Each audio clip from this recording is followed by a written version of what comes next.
ካህናት አባቶቻችን፣ የወንጌል መምህራን፣ ሰባክያን፣ ዲያቆናት ወንድሞች፣ ወንድማችን ዲያቆን ዘማሪ መለስ፣ የዚሁ ቤተ መቅደስ የሰንበት ትምህርት ቤት ወጣቶች፣ ክቡራን ውሉደ ጥምቀት ኦርቶዶክሳውያን ክርስቲያኖች፣ ምእመናንና ምእመናት ሁላችሁ ሁሉን በፈጠረ አንድ አምላክ በሚሆን በአንድነቱ ምንታዌ በሶስትነቱም ርባዬ በማይነገርበት የዘላለም አምላክ ሥላሴ እየተባለ ሲሰለስ ሲቀደስና ሲወደስ በሚኖር በእግዚአብሔር አብ፣ በእግዚአብሔር ወልድ፣ በእግዚአብሔር መንፈስ ቅዱስ ፍጹም ሰላም እንደምን ዋላችሁ? እንደምን ዋላችሁ? እንደምን ሰነበታችሁ? ቅዱስ በሆነው ስሙን ለማመስገን ክብሩን ለመናገር በተዘጋጀው በዚህ የምስጋና ስፍራ የሰበሰበን በረድኤቱ ያቀረበን በፍቅሩ የሳበን በፍጥረታት አንደበት ሁሉ ሲመሰገን የሚኖር አምላካችንና አባታችን ልዑል እግዚአብሔር ለምስጋና በሚሆን በዚህ ቅዱስ ስፍራ ስለሰበሰበን ቸርነቱንና ምሕረቱን በእኛ ላይ ስላበዛ በቸርነቱና በምሕረቱም ስለጎበኘን ለምስጋና የሚሆን ይህን የተወደደ ጊዜም ስለሰጠን ቃሉን ለመናገር ምሕረቱን ለመመስከር እንድንችል በመቅደሱም ስለሰበሰበን ይገባዋልና ክብርና ምስጋና ውዳሴና አምልኮ ገናናና ቅዱስ ለሆነ ስሙ ይድረስ። እግዚአብሔር እየረዳን ቅዱስ ሉቃስ በጻፈልን ወንጌል በምዕራፍ 1 ቁጥር 17 ላይ ተመዝግቦ በምናገኘው ለትምህርት መነሻ ወይም መሪ ቃል የሚሆነንን የምናገኝበትን የመጽሐፍ ቅዱስ ክፍል አንብበን በቀጥታ ለዕለቱ ለዚህ ጊዜ አምላካችን እግዚአብሔር ለሁላችን የሚገባና የሚሆን መንፈሳዊ ማዕድ አዘጋጅቶልናልና እሱን እንሰማለን ወይም እንካፈላለን። በሉቃስ ወንጌል በምዕራፍ 1 ቁጥር 17 ላይ የተመዘገበው ለትምህርታችን ርዕስ ወይም መሪ ቃል የምናገኝበት የመጽሐፍ ቅዱስ ቃል እንዲህ ይላል። እርሱም የተዘጋጁትን ሕዝብ ለጌታ እንዲያሰናዳ የአባቶችን ልብ ወደ ልጆች የማይታዘዙትንም ወደ ጻድቃን ጥበብ ይመልስ ዘንድ በኤልያስ መንፈስና ኃይል በፊቱ ይሄዳል ይላል።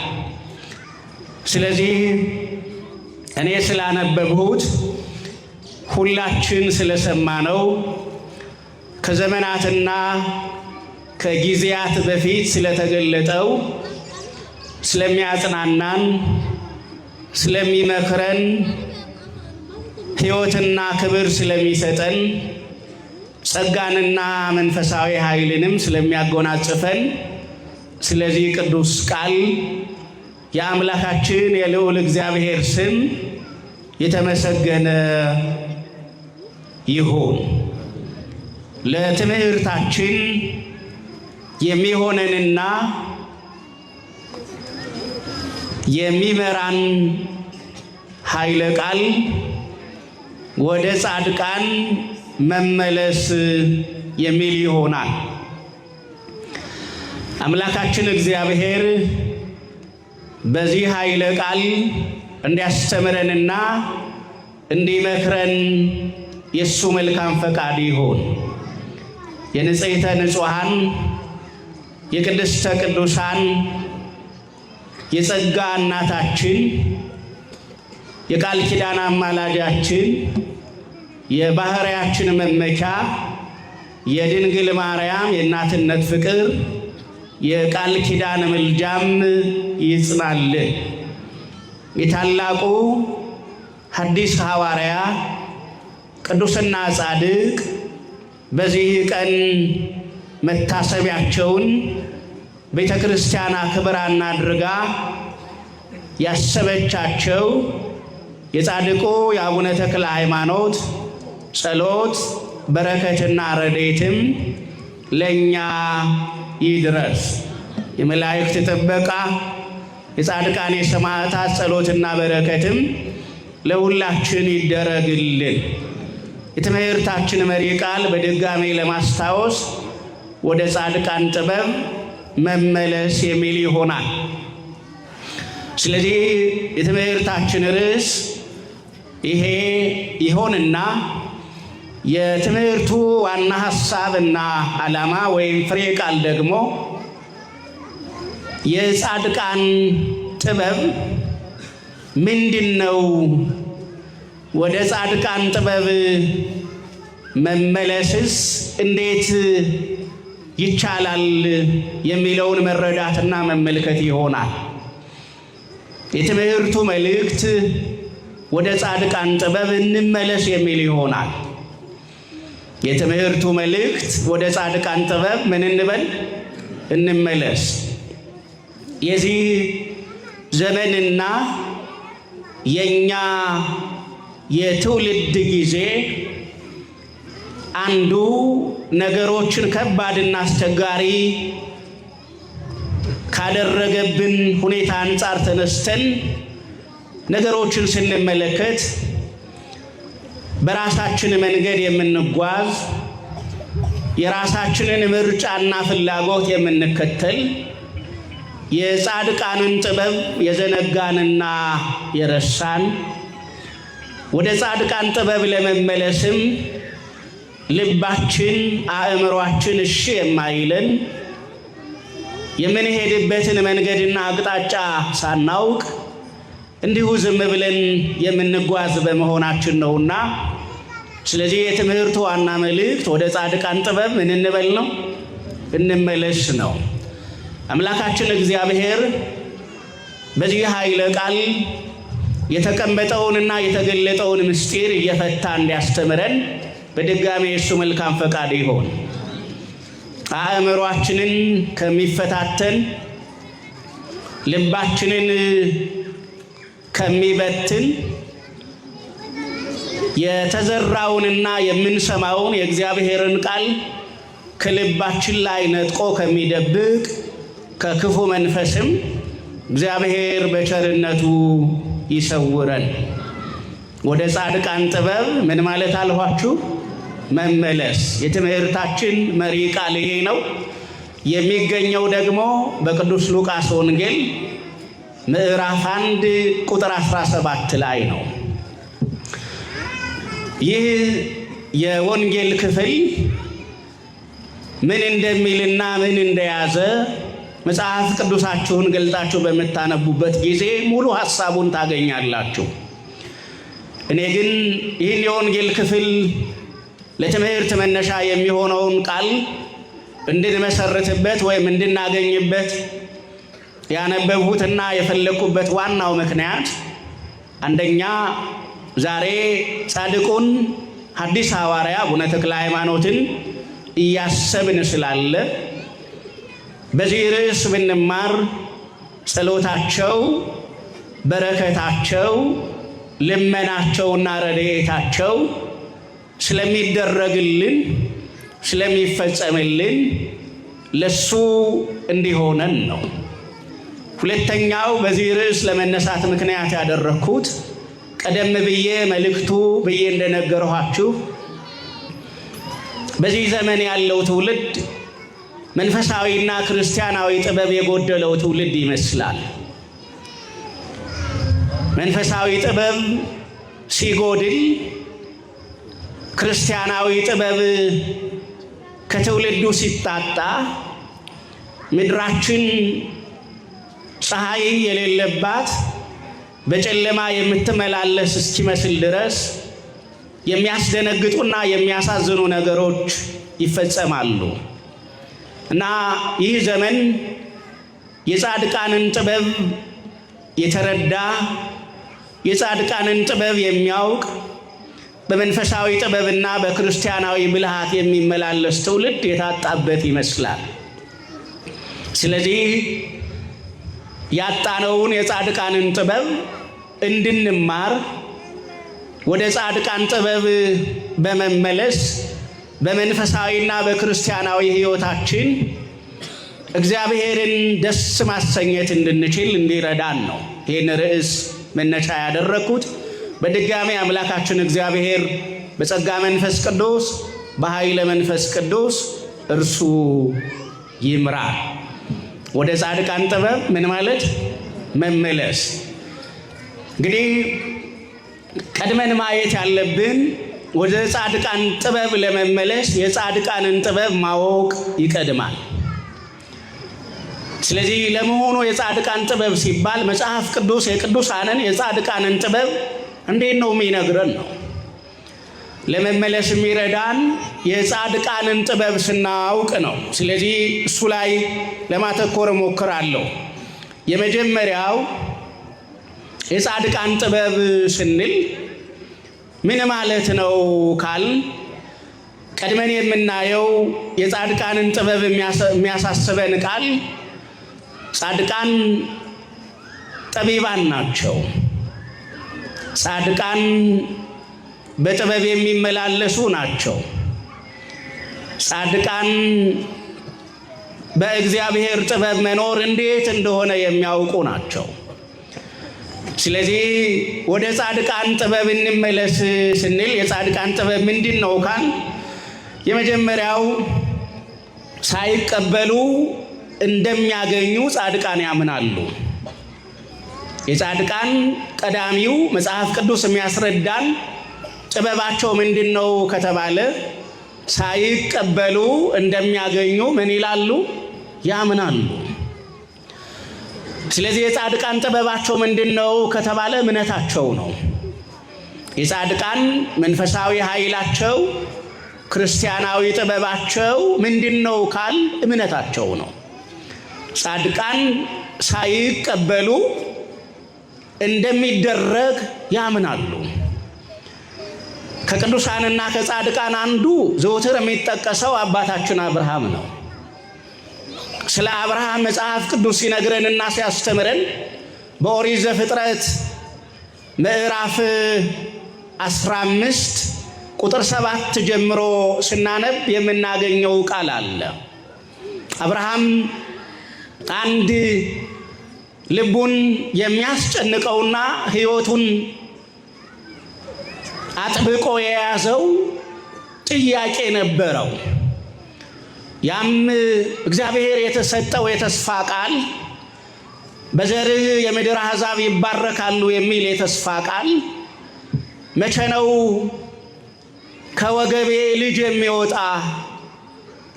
መቼ ነው ከኔ በተወለደ ልጅ እግዚአብሔር አሕዛብን የሚባርክና የሚቀድስ?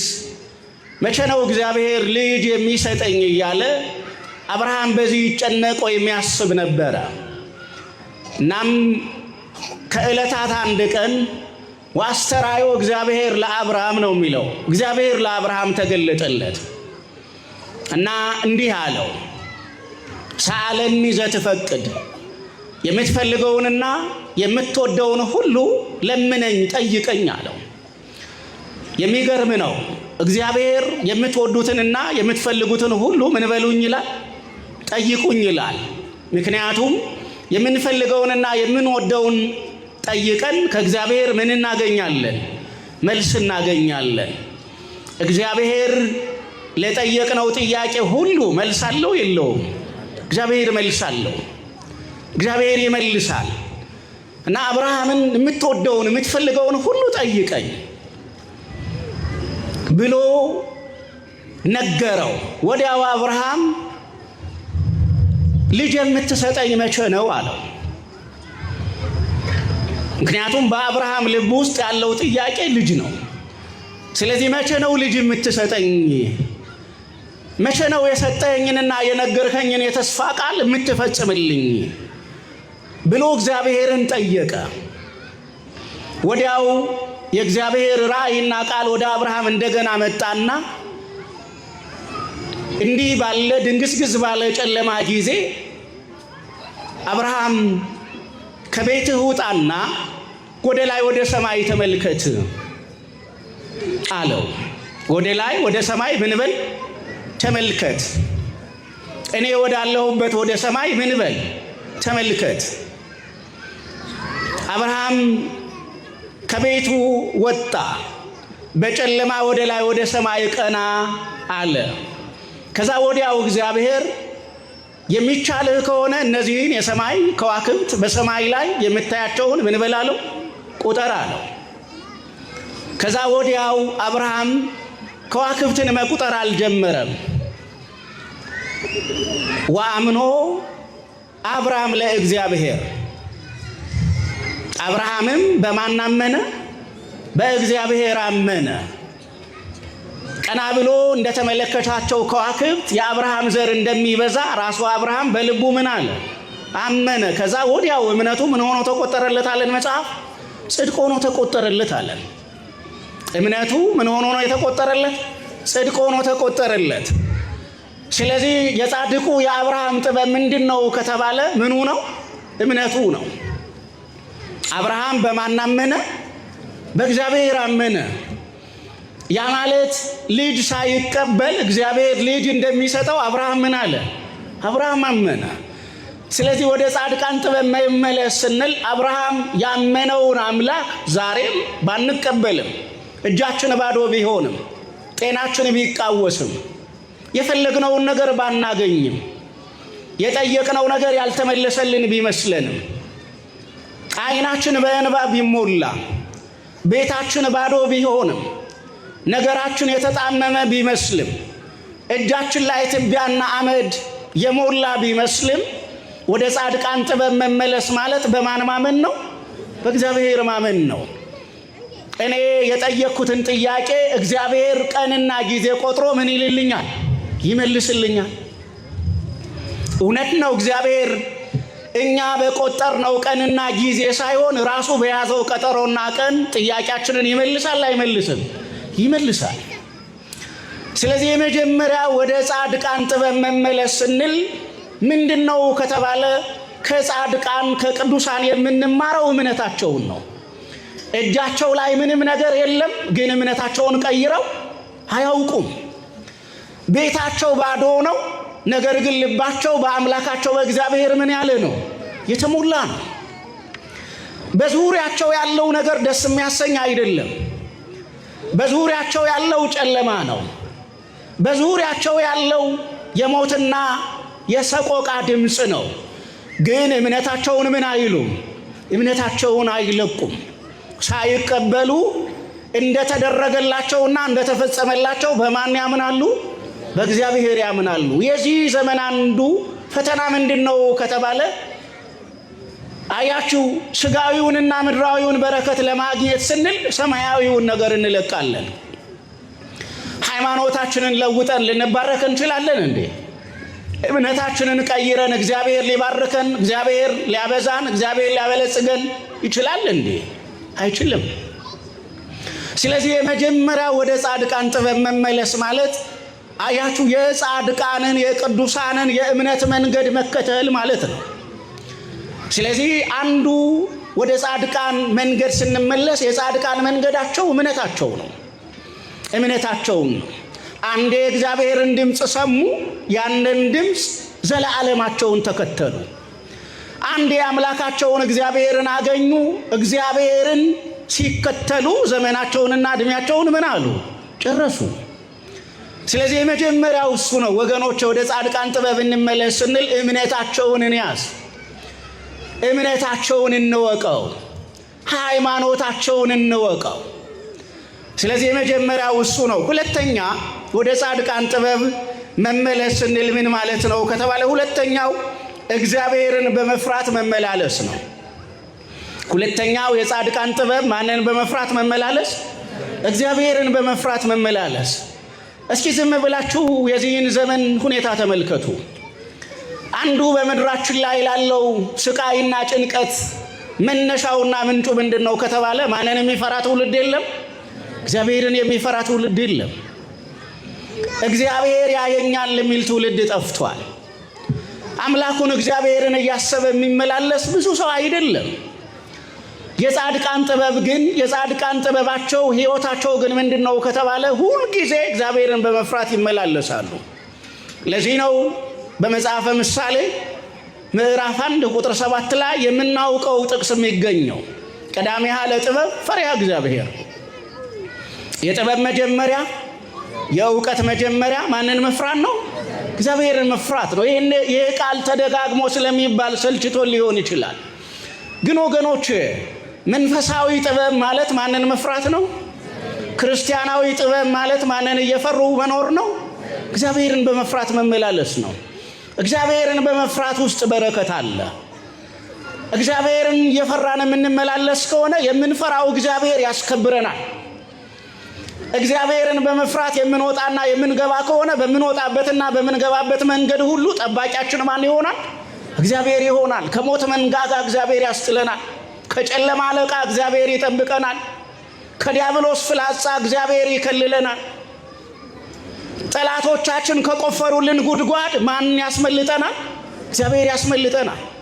ስለዚህ ወደ ጻድቃን ጥበብ መመለስ ሲባል እግዚአብሔርን በመፍራት ምን ማለት ነው?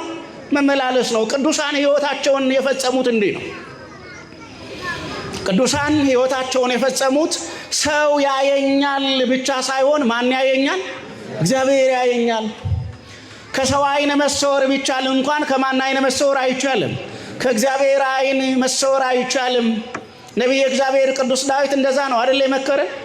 እመኒ አረጉ ውስተ ሰማይ፣ ወደ ሰማይ ብበር ክንፍ ተሰጥቶኝ ክንፍ ኖሮኝ ወደ ሰማይ ብበር መኖሪያዬን ማደሪያዬን ቤቴን መደበቂያዬን መሸሸጊያዬን በከዋክብት መካከል ባደርግ እንኳን በዛ ማን አለ? አንተ አለህ አለ። ስለዚህ ወደ ጻድቃን ጥበብ መመለስ ማለት ማንን እየፈሩ መኖር ነው? እግዚአብሔርን በመፍራት መኖር። ወገኖች የሚያዋጣን ጥበብ እግዚአብሔርን መፍራት ነው። እግዚአብሔርን በመፍራት የምንመላለስ ከሆነ እንዳልኋችሁ ነው፣ የምንረግጠው ሁሉ የተባረከ ይሆናል። የምንናገረው ሁሉ የሚሰማ ይሆናል። የምንነካ ሁሉ ትርፍ የሚያመጣ ይሆናል። የሚያዩን ሁሉ የሚያከብሩንና የሚወዱን ይሆናል። ማንን እየፈራን ከተመላለስ? እግዚአብሔርን በመፍራት የምንመላለስ ከሆነ ማለት ነው። ስለዚህ ወደ ጻድቃን ጥበብ እንመለስ። ወደ ጻድቃን ጥበብ መመለስ ስል ይህን ለማለት ነው። መጽሐፍ ቅዱስ የሚነግረን ይህንን ነው። ስለዚህ የቅዱሳን የጻድቃን ሕይወታቸው ማንን መፍራት ነው? እግዚአብሔርን መፍራት ነው። ዛሬ እንደምታዩት ነው። ፈሪሃ እግዚአብሔርም የለም፣ ሀፊረ ገጽም የለም አይደለም። እግዚአብሔርንም አንፈራም፣ ሰውንም አናፍርም። ስለዚህ ሰውን የማያፍር እግዚአብሔርን የማይፈራ ትውልድ ካለ ደግሞ ምድራችን በጩኸት ይሞላል፣ ቤታችን በለቅሶ በእንባ ይሞላል። የደስታ ሳይሆን የሐዘን ድንኳናችን በየበሩ ይሆናል። እንደዛ ይሆንብናል። ስለዚህ ወደ ቅዱሳን ወደ ጻድቃን ጥበብ መመለስ ማለት ሁለተኛው እሱ ነው። ሶስተኛው ወገኖች ወደ ጻድቃን ጥበብ መመለስ ምንድነው ከተባለ በፈተና ውስጥ ብንሆንም ለማን መታዘዝ? ለእግዚአብሔር መታዘዝ። ፈተና በምድር ላይ ከፀሐይ በታች በምንኖርበት ጊዜ ይኖራል። ባልጠበቅነው ቀን አይናችን እንባ ያፈሳል። ባልተዘጋጀንበት ጊዜ ድንገት ወደ ቤታችን መርዶ ሊመጣ ይችላል። በማለዳ ከቤታችን በደስታ ወጥተን በሐዘን ልንመለስ እንችላለን። ጤነኛ ሆነን ሄደን ታመን ልንመጣ ታመን ወደ ቤታችን ልንገባ እንችላለን። እንዲህ ያሉ ያልተጠበቁና ድንገተኛ ፈተናዎች እንኳን በሕይወታችን ሊመጡ ይችላሉ፣ ሊከሰቱ ይችላሉ። ግን እኛ ወደ ጻድቃን ጥበብ የተመለስን ከሆነ በፈተና ውስጥ ሆነን ማንን እንታዘዛለን? እግዚአብሔርን እንታዘዛለን። ለዚህ ምሳሌ የሚሆነን ምስክር የሚሆነን ለዚህ ማስረጃ የሚሆነን ለዚህ ትምህርት የሚሆነን በጣም ብዙ አለ። ከዛ መካከል ግን ሁላችንም የምናውቀው ጻድቁ ኢዮብ ነው አይደለ? ጻድቁ ኢዮብ ለፈተናና ለመከራ ያልተበገረ ጻድቅ፣ በአንድ ቀን የነበረው ሁሉ ባዶና ምንም በሆነ ጊዜ እግዚአብሔርን ለመሳደብና ለመራገም ከንፈሩን ያላንቀሳቀሰ፣ እግዚአብሔር ሰጠ፣ እግዚአብሔር ደግሞ ምን አለ? እግዚአብሔር ወሰደ፣ እግዚአብሔር ነሳ አለ። ሁሉም የማን ነው እያለን ነው? ሁሉም የእግዚአብሔር ነው። ከኔ የሆነ ምንም ነገር የለም። እንዲያውም ኢዮብ ይጨምራል አይደለ? ራቁቴን መጥቻለሁ፣ ራቁቴን ምን እላለሁ? ሄዳለሁ ይላል። ያ ማለት ኢዮብ በፈተና ውስጥ ሆኖ ለማን መታዘዝን መረጠ? ለእግዚአብሔር መታዘዝን መረጠ። ማንጎራጎር ይቻል ነበረ። ምን አደረኩ? ምን አጠፋሁ? ጨከንክብኝ? እጅህን ዘርግተህ ክንድህን አበርትተህ ለምን እኔን ምስኪኑን ትዋጋኛለህ ማለት ይቻል ነበረ። ኢዮብ ግን እንደዛ አላለም። ለምን ታሳድደኛለህ ብሎ እግዚአብሔርን አልጠየቀም። በእግዚአብሔር ላይ አላንጎራጎረም። መልካሙን ሁሉ ካንተ እጅ እንደተቀበል ይሄንን ክፉውንም ነገር ምን እለዋለሁ? ቀበለዋለሁ። ስለዚህ ወደ ጻድቃን ጥበብ መመለስ ማለት በፈተና ውስጥ ሆኖ ለማን መታዘዝ ነው? ለእግዚአብሔር መታዘዝ። እግዚአብሔር ሲታዘዙት እንደገና መልሶ ይባርካል። ለሚታዘዙት ጻድቃን፣ ለሚታዘዙት ቅዱሳን እግዚአብሔር ሲባርካቸው አይተናል። የኢዮብ ሕይወት እኮ በጨለማ ነው እንዴ የተጠናቀቀው? አይደለም። ያ ታማሚ የነበረው ቁስለኛ የነበረው ሰዎች እርሱን አይተው አፋቸውን ይዘው ይደነግጡበትና ይደነቁበት የነበረው ኢዮብ በኋላ እንደገና በሁለት እጥፍ በማን ተባረከ? በእግዚአብሔር ተባረከ። አዎ የእግዚአብሔር እጅ ይባርካል። የማን እጅ ይባርካል? የማን እጅ ይባርካል? ከፈተናው በኋላ፣ ከመከራው በኋላ፣ ከእንባ በኋላ፣ ከስቃይ በኋላ፣ ከብዙ መንገላታትና ከብዙ መጉላላት በኋላ፣ ብዙ ጊዜ ስራ ከማጣትና ከመጠበቅ በኋላ ማን ይባርካል? እግዚአብሔር ይባርካል።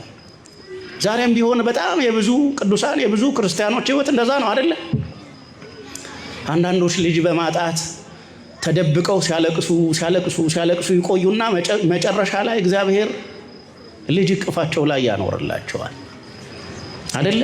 እንደዛ አይነት ምስክር እንሰማለን። አንዳንዶቹ ስራ አጥተው፣ ዘመድ አጥተው፣ ጠያቂ አጥተው፣ በር ዘግተው ምንድነው የማደርገው? የኔ እድል፣ የኔ ምርጫ፣ የኔ አቅጣጫ ምንድነው ብለው መንገድ ጠፍቶባቸው ሲጨነቁ ቆይተው ድንገት ባልጠበቁት ቀን ከቤታቸው አውጥቶ ማን ይባርካቸዋል? እግዚአብሔር ይባርካቸዋል።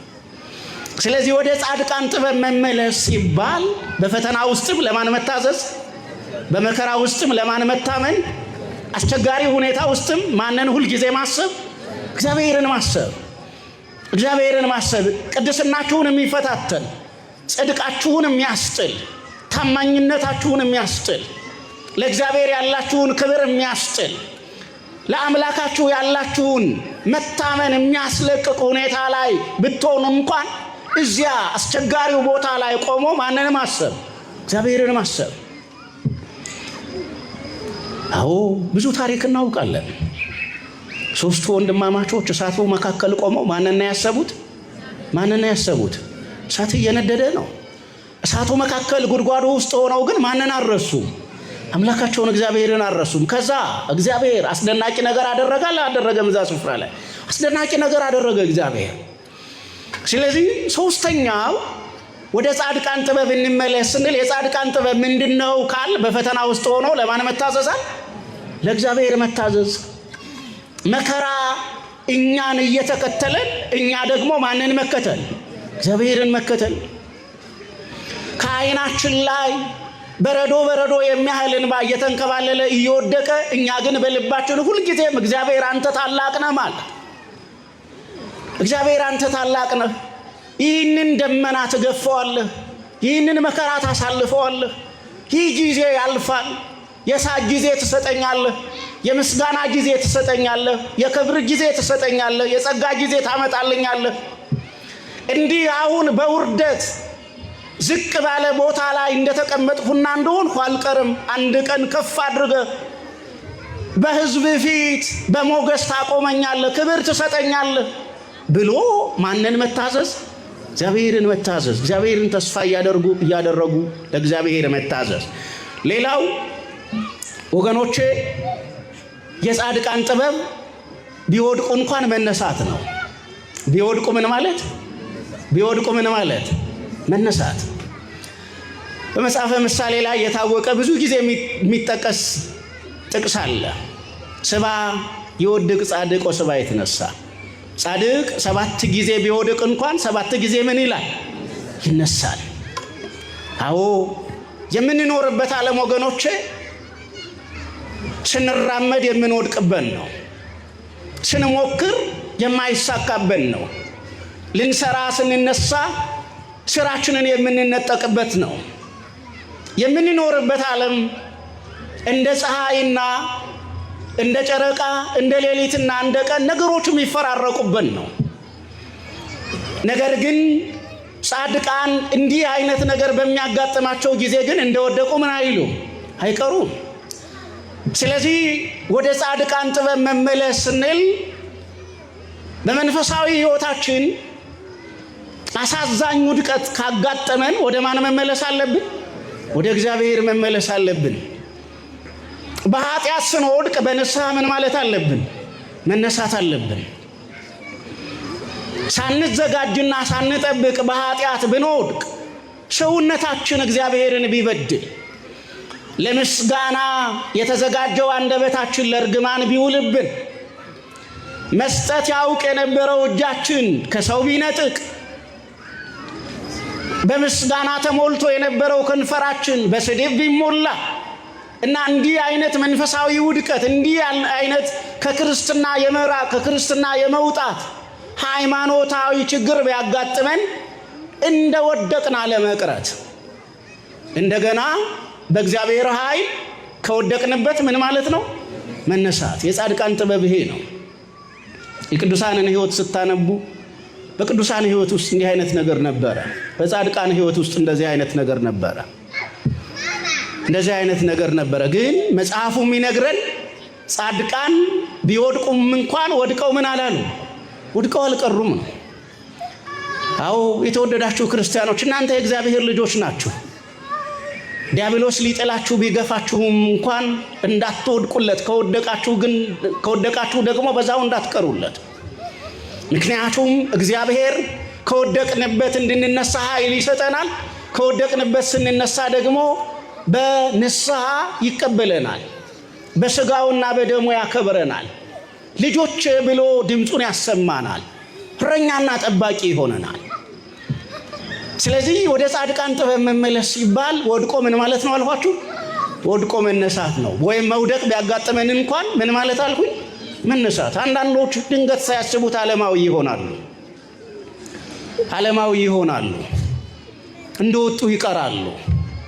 እንደወጡ ይቀራሉ።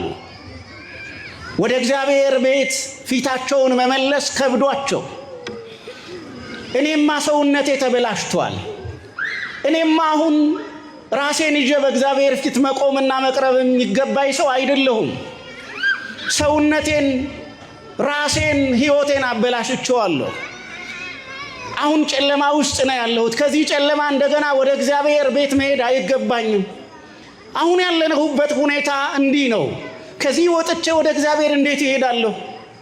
እንዴት መባውን ይዤ በእግዚአብሔር ፊት ለመቆም እችላለሁ? እንዴት ጧፍ ዕጣን ይዤ ወደ እግዚአብሔር ቤት መግባት እችላለሁ? አሁን ሰውነቴ ተበላሽቷል፣ አሁን ራሴን አሳድፌያለሁ፣ አሁን ማንነቴ ተበላሽቶብኛል፣ ስለዚህ ወደ እግዚአብሔር ቤት አልሄድም ብለው ጨለማ ውስጥ ያሉ እህት ወንድሞቻችን እኮ አሉ።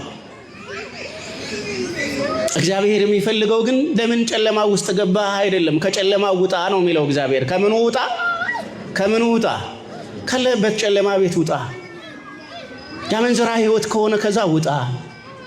የሱሰኝነት ሕይወት ከሆነ ከዛ ውጣ። የበደለኝነት ሕይወት ካለብህ ከዛ ውጣ። ስትወጣ እኔ እጄን ዘርግቼ ምን እልሃለሁ? ቀበልኋለሁ። እግዚአብሔር ቸር እኮ ነው። ማን ቸር ነው? ማን ቸር ነው? እግዚአብሔር ቸር እኮ ነው። ከእናንተ በላይ ለእናንተ የሚራራ እግዚአብሔር ነው።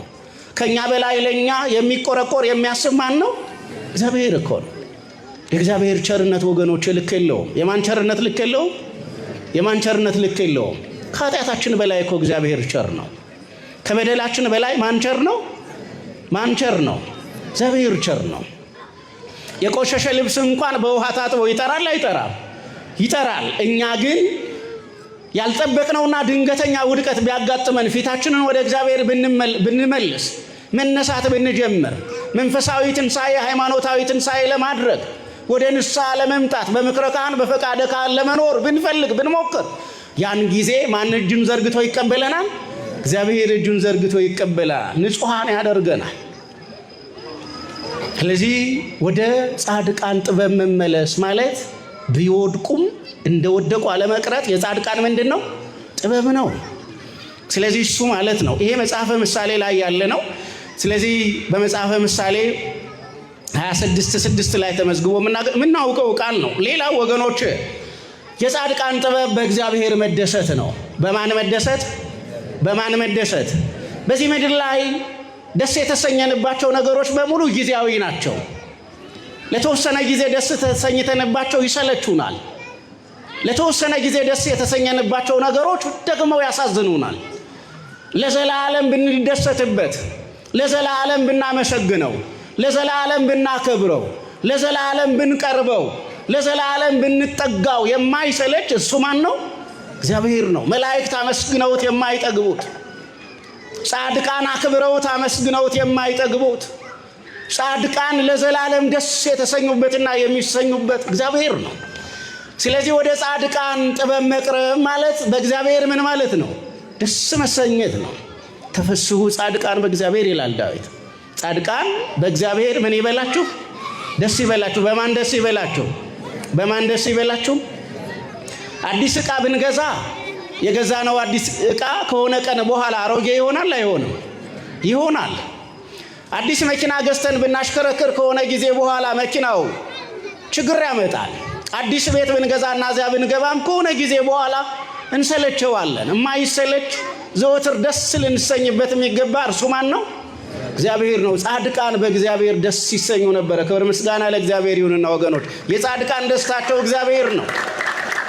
የአማኝ ፍጹም ደስታው እርሱ ማን ነው? እግዚአብሔር ነው። መጠጥ ደስ ያሰኛል ብሎ ሰው ቢጠጣ ለደስታ ብሎ የጠጣው መጠጥ ገደል ውስጥ ይከታል አይከትም? ይከታል። ትዳር ቤት ያፈርሳል አያፈርስም?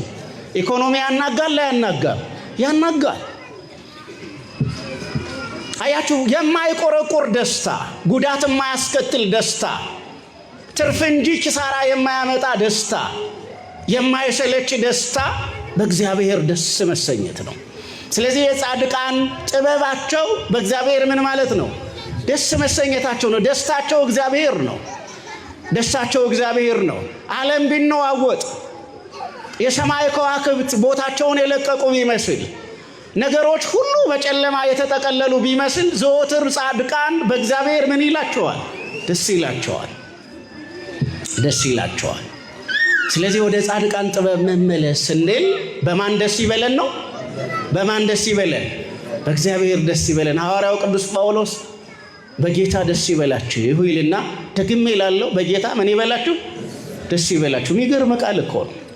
በጌታ ምን ይበላችሁ አለ? ደስ ይበላችሁ። አትከፉ አለ። አትከፉ። እግዚአብሔርን ያህል አምላክ እያመለካችሁ ለምን ታዝናላችሁ? ለምን ትከፋላችሁ? ጌታን ስታስቡ ሁል ጊዜ ልባችሁ በምን ይሞላ አለ? በደስታ ይሞላ፣ በሐሴት ይሞላ፣ በምስጋና ይሞላ፣ በክብር ይሞላ፣ በጸጋ ይሞላ፣ በመንፈሳዊ ኃይል ይሞላ፣ ሰማያዊ ነገርን በማሰብ ይሞላ እና በጌታ ደስ ይበላችሁ። ደግሜ እላለሁ በጌታ ምን ይበላችሁ? ሌላ ቃል የለኝም። ደጋግሜ የምመክራችሁ በማን ደስ ይበላችሁ ነው? በእግዚአብሔር ደስ ይበላችሁ። ስለዚህ በሌላ ላጽናናችሁ ላስደስታችሁ አልችልም። እኔ የምመኝላችሁ የደስታ ቃል፣ እኔ የምመኝላችሁ ደስታ በጌታ ደስ መሰኘት ነው አለ። ስለዚህ እሱ ነው የጻድቃን ጥበብ ማለት ይሄ ነው ወገኖች። የመጨረሻ አንድ ቃል ልንገራችሁ። ወደ ጻድቃን ጥበብ መመለስ ማለት በጸሎት ኃይል ማሸነፍ ማለት ነው። በምን ኃይል ማሸነፍ? ጻድቃን ጠላቶቻቸውን ድል ያደርጉ የነበረው በምን ኃይል ነው? በጸሎት ኃይል ነው።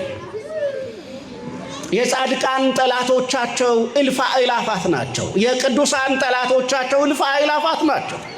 ጻድቃን በዚህ ምድር ላይ በተመላለሱበት ጊዜ ግን ጠላቶቻቸውን ድል ያደርጉ ያሸንፉ የነበረው በምን ኃይል ነው? በጸሎት ኃይል ነው። ስለዚህ የጻድቃን ጥበባቸው ምንድነው ከተባለ ጸሎት ነው። ጸሎት ትልቅ ጥበብ ነው። ጸሎት ዲያብሎስን የምንረታበት፣ ጸሎት ጠላታችንን ድል የምናደርግበት፣ ጸሎት አጋንንትን የምናባረርበት፣ ጸሎት የማይቻል የሚመስለውን ነገር የሚቻል የምናደርግበት፣ ጸሎት ከባዱን ቀላል የምናደርግበት፣ ጸሎት የራቀውን የምናቀርብበት፣ ጸሎት የተዘጋውን የምንከፍትበት ነው። ስለዚህ የጻድቃን ጥበባቸው ምንድነው ከተባለ በጸሎት ኃይል ጠላቶቻቸውን ምን ማለት ማሸነፍ። መቼም ቅዱስ ያዕቆብ የጻፈውን በመልእክተ ያዕቆብ ወይም በያዕቆብ መልእክት ምዕራፍ 5 ቁጥር 16 ያለውን ሁላችሁ ታውቁታላችሁ ብዬ አስባለሁ። የጻድቅ ሰው ጸሎት ኃይልን ታደርጋለች። የጻድቅ ሰው ጸሎት ምንን ታደርጋለች ነው? ኃይልን ታደርጋለች። ስለዚህ ጻድቃን ጠላቶቻቸውን ድል የሚያደርጉት የማይቻለውን የሚችሉት በምን ኃይል ነው ማለት ነው? በጸሎት ኃይል ነው ማለት ነው። ስለዚህ የጻድቃንን መታሰቢያ ስናከብር የቅዱሳንን መታሰቢያ የምናከብረው ጻድቁን አቡነ ተክለ ሃይማኖትን ቤተ ክርስቲያን የምታስባቸው በምንድን ነው ከተባለው እኛ ወደ ጻድቃን ጥበብ ምን እንድንል ነው? እንድንመለስ ነው። አዎ ወደ ጻድቃን ጥበብ ከተመለስን በእምነታችን ጠላቶቻችንን ማሸነፍ እንችላለን። ወደ ጻድቃን ጥበብ ከተመለስ እግዚአብሔር አስደናቂና ያልተጠበቀ ነገር ለኛ ሊያደርግ ይችላል። ወደ ጻድቃን ጥበብ ከተመለስ ደስታችን ሙሉ ይሆናል። ወደ ጻድቃን ጥበብ ከተመለስ እግዚአብሔርን በመፍራት እንኖራለን። ወደ ጻድቃን ጥበብ ከተመለስ ተዘጋጅተን እንኖራለን። ወደ ጻድቃን ጥበብ ከተመለስ ዕለት ዕለት ማን ይባርከናል? እግዚአብሔር ይባርከናል። ወደ ጻድቃን ጥበብ ከተመለስ ልባችን፣ ሕይወታችን፣ መንፈሳችን በእግዚአብሔር ይታደሳል። ወደ ጻድቃን ጥበብ ከተመለስ በኃይል መመላለስ እንጀምራለን። ጨለማውን መግለጥ እንጀምራለን። ወደ ጻድቃን ጥበብ መመለስ ከቻል በረከታችን ብዙ ይሆናል። ጠባቂያችን እግዚአብሔር ይሆናል። ወዳጆቻችን ቅዱሳን ጻድቃን ይሆናሉ። በዙሪያችን የሚቆሙ ከጠላት የሚጠብቁን መላእክት ይሆናሉ። እናም ወደ ጻድቃን ጥበብ እንመለስ። ወደ ማን ጥበብ እንመለስ? ወደ ጻድቃን ወደ ቅዱሳን ጥበብ እንመለስ። ያን ጊዜ እግዚአብሔርን ደስ ማሰኘት እንችላለን።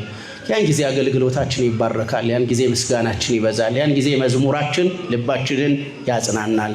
ያን ጊዜ የምንሰብከው ቃል ፍሬ ያመጣል። ያን ጊዜ የምንቀድሰው ቅዳሴ፣ የምንጸልየውን ጸሎት ማን ይሰማልናል?